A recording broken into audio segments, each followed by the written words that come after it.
Hello everyone, today I'm just going to show you how to make a circle really fast with an object in Blender, and I'm just going to show you this because this was very annoying to do otherwise with just the array modifiers. So basically you're going to go here to bagpie modifier. I'll put this in the link or in the description below, and you're just going to click I want this. You're going to put 0, but I want this, and then you type in your email address, you press get. It's going to pop up a download link. It's going to be the second one. That's what it was for me.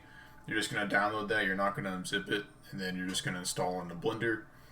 It has some videos there if you want to look at them as well. So install in Blender, you go to edit, you go to preferences, then you go to install, and it'll pop up your files underneath downloads, and you find the file, and then you just press install add-on, and then you click the check mark up here like that. And then if you want to be for sure, you just click save preferences. Alright, so now we got that out of the way.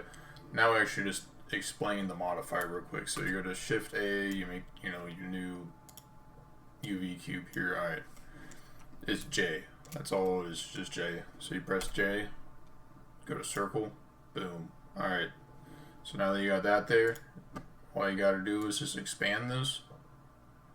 It's gonna look kind of weird. You click use consent or constant distance, click that off, there you go, that's it. And you just add it in, and then it keeps the deforming's not there anymore. If you want to move it out, if you press scale, it deforms it because it's scaling it up, scaling it down.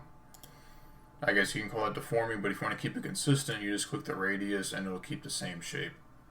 And there's also a bunch of other cool add-on like information with this as well. If you want to learn more about it, you just click here, and then it might pop up like a YouTube link. If not, you can just go to their videos and it'll explain it in the when you download it. So yeah, thank you for watching. Hopefully this helps everybody. Have a good day. Bye.